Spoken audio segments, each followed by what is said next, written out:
Pagdulog sa mga balikbayan sa siyudad sa San Carlos, ang gikan sa nagkalain-laing lugar ang gipasigilan. Sa gipahigayong Vamos Night kaniadtong Nobyembre 1, Mika Pagpili dito sa Pilipinas. Diha sa mga okasyon, gihatagan og Certificate of Recognition, Resolution of Commendation ug token ang 14 kalumad nga mga taga San Carlos nga mao ang outstanding work and excellent performance agig ilang kontribusyon sa syudad.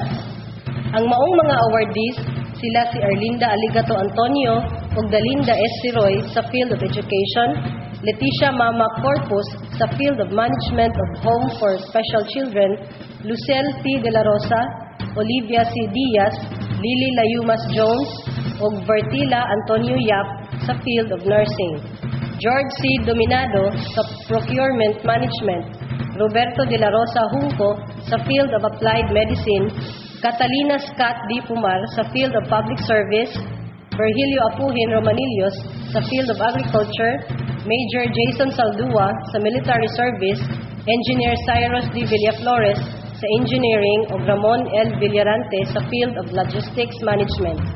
Atol sa maong programa, nagkalain-laing pasundayag ang giandam sa mga magtutudlo sa 5 ka distrito sa DepEd ning syudad nga nagrepresentar sa ubang nasod nga naglakip sa Malaysia, Amerika, China ug uban pa.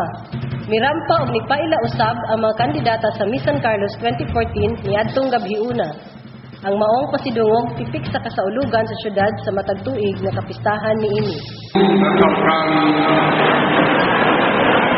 Far from home, we also recognize the hardship, the difficulty of going afar. And tonight, we recognize the achievement that you have done. Though you have been away, we know that you continue to support San Carlos, and you will always be a part of the continued development of our Philippines.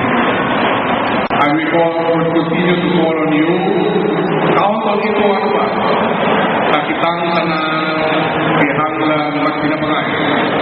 Because this is our city. It is San Carlos against all other cities, and we want to achieve, and we want to make San Carlos a better place for each one of us, now and especially for the future. So let's continue to work together.